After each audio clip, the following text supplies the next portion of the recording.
Don't just get meat and rice and beans and some canned vegetables and think that you're done. Like, you need to make sure that you have enough of everything to last you a long time. Every single time I come into this pantry, I'm just like blown away by the fact that I get to live here and that this is my food storage. Okay. Hey y'all, Victoria from amodernhomestead.com here, and I am so excited to finally get to show you my food storage. So we're going to start with the pantry, and then I'm going to take you into the freezer room and show you all of the good stuff. So let's get started. So this is our pantry door. It's beautiful. It's right off of the kitchen. We built the Homesteader Victoria, which was a custom house plan by homesteadhouseplans.com, and it's available actually on their website now. They put it up with our permission after they did the custom plan for us. And so you can actually go look at it. I'll link it in the bio. It's a great, great floor plan. We absolutely adore it. We built it ourselves from the ground up. The only thing we hired out was the roof, the AC, the electrical, and the plumbing. But we did every single thing else ourselves, and moved in about a month ago and absolutely adore it. So this is our pantry. Let's get started.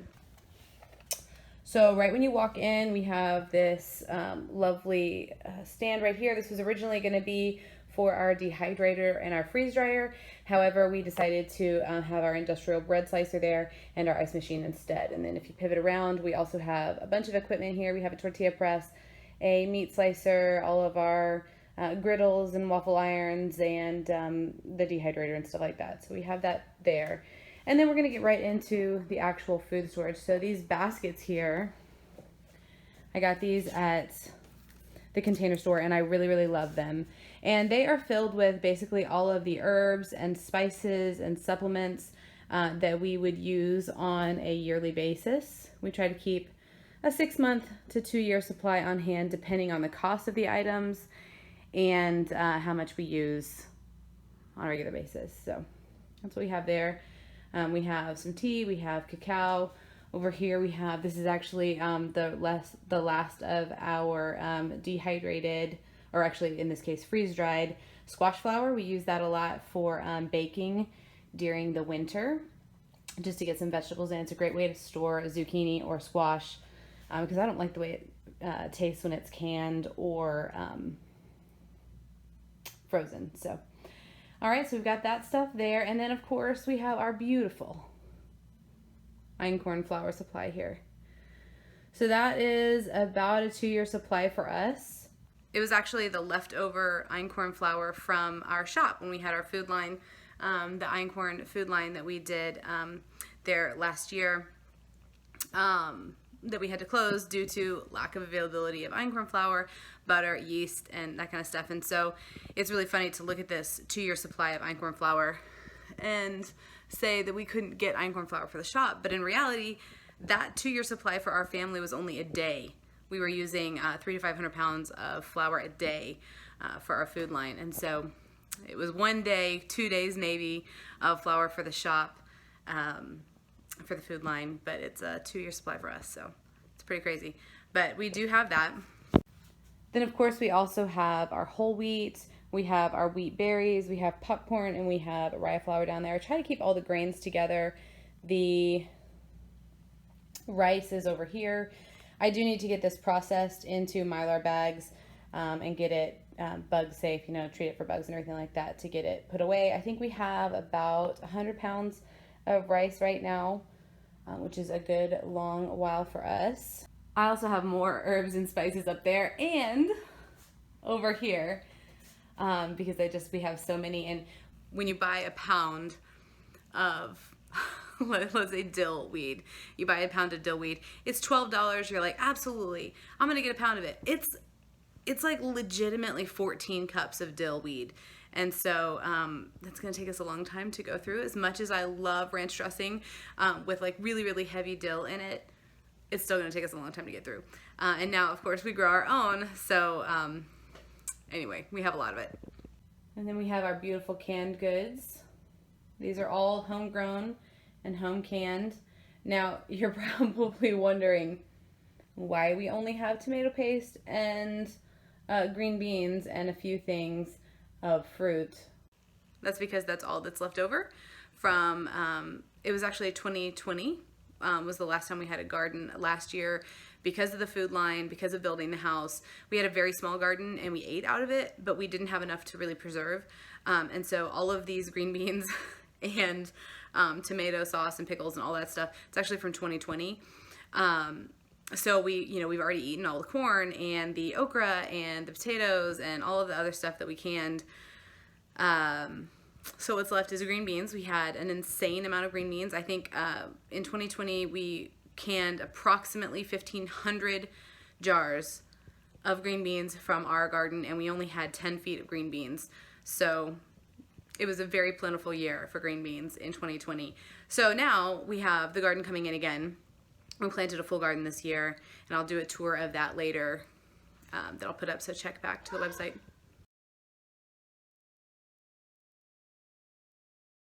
So keep an eye on the YouTube channel for that, and I should be posting that soon. So I'm really excited about sharing the garden with you this year. Of course, we have a new house, and so even though it's on the same property, where we're going to have the garden has moved.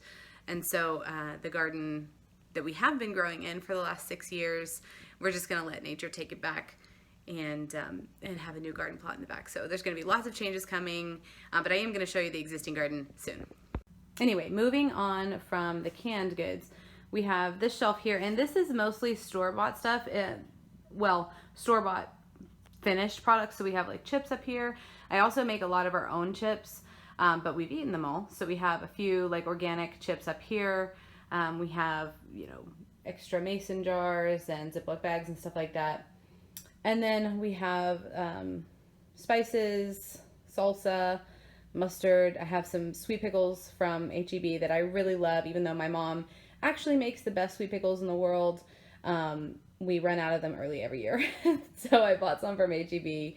We also have this little basket of candy that I like. These grocery baskets I got 10 of them for $100, and they have been really, really useful in storing everything. They're very large and they have handles, so I can grab the whole thing and take it to the kitchen if I need to. And then we have our cake mixes that are left over. These are einkorn cake mixes left over from the shop. We have some cookies. We have some einkorn crackers.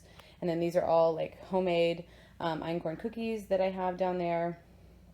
We also have some store-bought canned goods, and most of this is stuff that we purchased in the store when it went on sale. So every year, H-E-B, which is a Texas grocery store chain, if you're not aware of what H-E-B is, every year H-E-B goes 20% off on all their H-E-B brand organic stuff.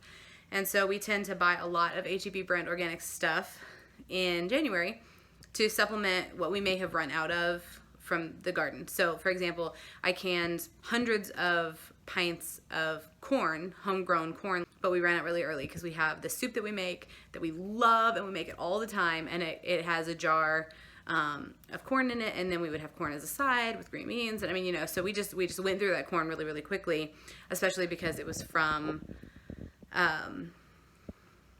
2020.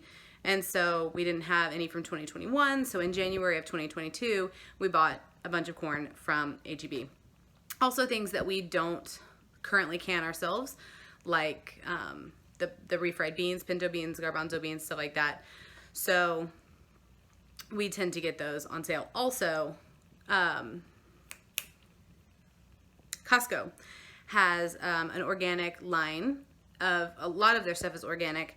And so they have like organic tomato paste, and it's so cheap and it's so good and it's organic that we tend to buy that. Now, we also have these jars of beans. I don't know if you can see, we've got red beans in the back, we've got pinto beans, and we've got black beans. Now those are gallon jars, so we actually have quite a lot of beans there. And then we have, this is the last of our powdered spinach. So we grow Malabar spinach every year. And what we don't eat fresh, which is a lot, we eat a lot fresh, but there's a lot left over, we powder it. And so I use my dehydrator for that, or the freeze dryer. Usually the dehydrator for this, because it's actually pretty quick to dehydrate it. And then we put it in sauces and soups and stuff like that throughout the year. We always have about a tablespoon of it in our pizza sauce. I always put about a tablespoon of the powdered spinach in our pizza sauce every time we make pizza, because a tablespoon is like half a pound of spinach dehydrated. You know how much spinach breaks down whenever you're cooking it, like when you're wilting it in a skillet. It cooks down so much. Well, the same thing happens when you dehydrate it. It turns into just nothing powder. And so we use that in our spaghetti sauce, and our pizza sauce, and soups, all sorts of stuff. Even we make green rice, so that's what we call it for my son. And we make rice, jasmine white rice, soaked in bone broth and then cooked with bone broth. And then we put butter, salt, pepper, garlic, and spinach powder in it. It's really, really good.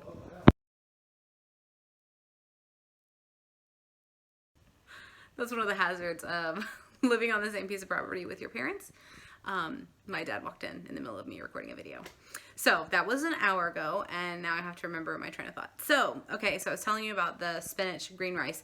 Really, really good, very nutritious. You're getting, you know, half a pound of spinach in a very small quantity of powdered spinach. You can't taste it.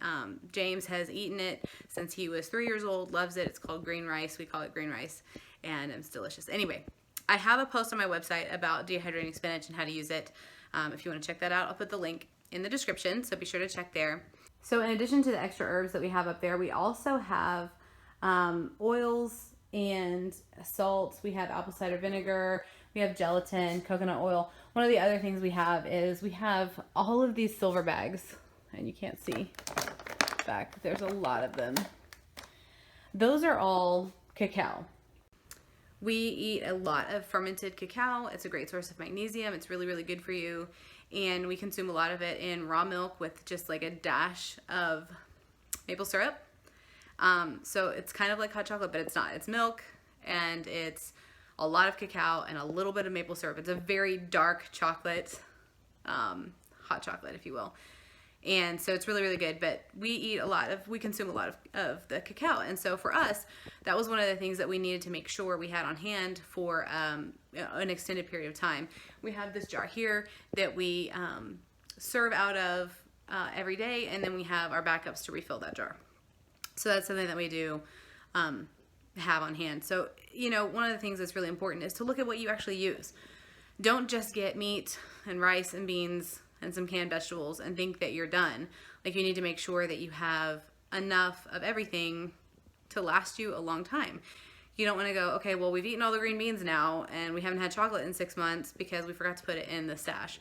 So, you know, really go through and look at what you're using season by season and make sure that you have enough for the time period that you've decided to store for. If it's 4 months, if it's 6 months, if it's a year, whatever it is, just make sure that you have enough for that whole entire time of everything, you know, if you can't go to the grocery store. That's the goal, at least survival for, let's say, a month, and then 3 months would be the next goal.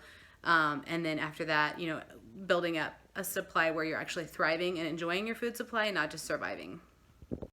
We also have a lot of sugar. So we have brown sugar and cane sugar.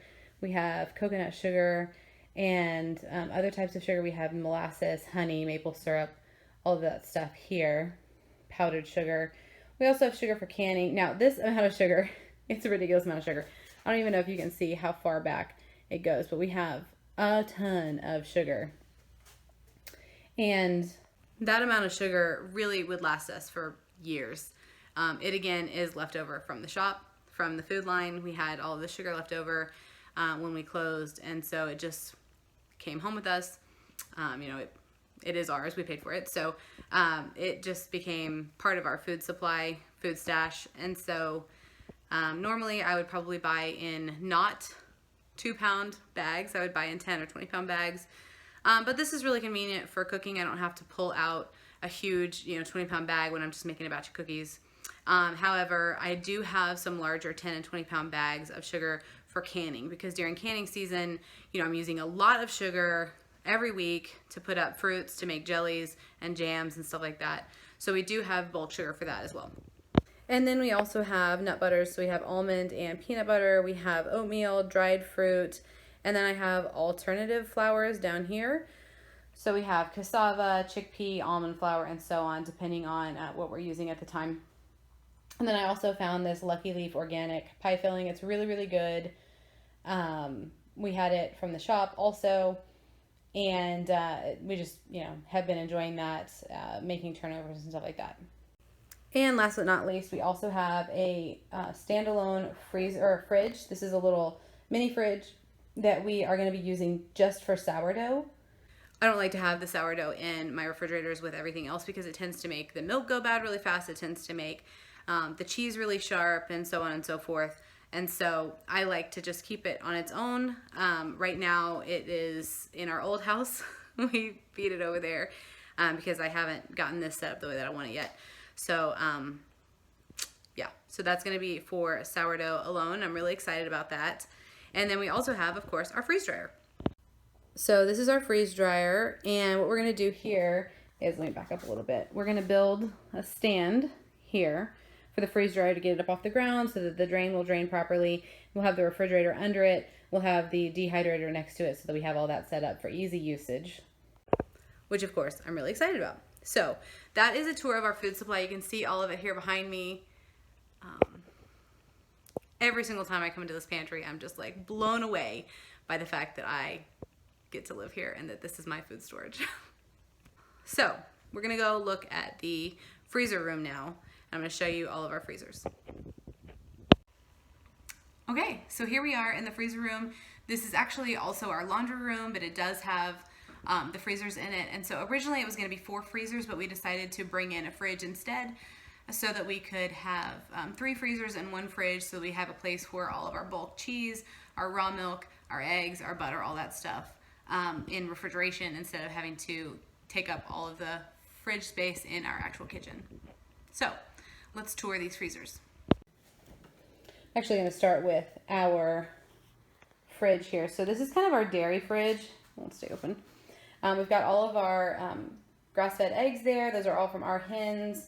I have some hydroponic lettuce that I'm actually going to be planting in the kitchen. I'm really excited about that. We've got raw milk down there. That shelf is usually completely full. And then we've got a bunch of cheese that I bought in bulk from a Zero Standard and from H-E-B when it went on sale. We've also got some yogurt and some just miscellaneous stuff back here, wine that's been in there for a long time. I use it for cooking and that's it. And then we also have butter, tons of this Kirkland's grass-fed butter. I absolutely love this stuff. It's about half the price of the organic grass-fed butter. I prefer the organic. I really prefer the organic grass-fed butter from a Zero Standard. I think it's Rumiano's salted grass-fed organic butter. It's amazing. It's so, so good. But they don't always have it. It's not always available. By the time my order comes up, it's sold out. And so, you know, for like 2 years, I tried to get this butter, couldn't get it. Finally just said, okay, look, we need to find some other butter. And this Kirkland's butter is so dark golden. It tastes delicious. We've really been enjoying it in our food. And so that's what we've been buying regularly. If I have the chance to buy Rumiano organic salted butter, I do, but it's not like the only thing I'm willing to eat. You can see our vanilla bean orchids back there. Aren't they just so lovely? We bought those as little cuttings about 2 years ago, and they are about 2 feet long each now and growing really, really well. Love it. Because this house is made with ICF blocks, all of the windowsills are about 1 foot deep, and so we have just tons of places to grow, to start seedlings, to have all sorts of tropical plants inside, and it's really exciting. I also wanted to show you this really cool feature that we have here in the back room right next to all of our freezers. We also have this beautiful egg washing sink, vegetable washing sink, whatever, and so my husband can bring all of the eggs in and get them washed up without having to take over the kitchen sink, which is what would happen in our old house. So that's a really big blessing. I have my entire kitchen and counter and sink back, which is really nice. So next freezer. This freezer is all of our pre-baked goods or ready-to-bake goods. So I have pie crusts up here. I have some puff pastries, which I did an Instagram reel about recently. They're amazing to pre-make and have frozen, so you can just take them out and bake them. These are brownies and pre-formed cookie dough pucks. So you can just take one of these out, put it on a tray, bake it, and it's amazing. We've got some pre-made biscuits, we've got rolls, we've got bread loaves, we've got cookie dough in containers, and we've got about 40 dozen einkorn tortillas pre-made and ready to go. We also have a bunch of frozen fruit. So we do produce some fruit on our property, but not a ton yet. So currently we grow peaches, some strawberries. We had 2 huge fig trees that produced hundreds of pounds of figs for us every year. It was a huge staple of our fruit diet, and unfortunately we lost those in the big freeze and snowfall that happened last year. They were already starting to sap when we had 14 inches of snow hit the ground in February of 2021, and they both died, and they were about 40 feet tall each. Huge mature fig trees. Tragic. I cried for a really long time, but as a result we don't have figs. So we have peaches, we have some strawberries, we have a lot of blackberries, and now we have dewberries also. We have apple trees and peach trees that are growing. We have grapevines. We grow wine grapes, which I turn into grape juice and grape jelly. My dad does make wine. And then he planted table grapes a couple of years ago, so we should have those soon, and we're all really looking forward to that. But for right now, anytime we go to Costco or if H-E-B has a sale, we buy a bunch of fruit that we don't grow on the property to have on hand. Let's go to the next freezer. Okay, so this is all of our pre-made meals. Now, most of the time, this freezer would be filled with homemade pre-made meals, but we exhausted that entire supply when we were moving because I didn't have a lot of time to cook. So we would grab the things that were pre-made and we put them in, which is of course exactly what it's for. It's for emergency use. You know, emergency food supply isn't for like the world suddenly turns into an apocalyptic wasteland. It's for job loss. It's for times of crisis. It's for severe, prolonged illness. It's for busy seasons of your life. Like, this is what it's for. And so we used a lot of those pre-made meals, all of our pre-made meals during the time of building our house. And so now we have some store-bought meals in here, but still very, very few. So we have some organic burritos, we have some corn tortilla or corn enchiladas, and those are really good. They're mostly organic ingredients. I found this really great, you may know about this already, Food Line, Kevin's Paleo Chicken. Our favorite is this one for sure, the Korean barbecue style chicken. It's really, really good. And so we keep some of these on hand just for,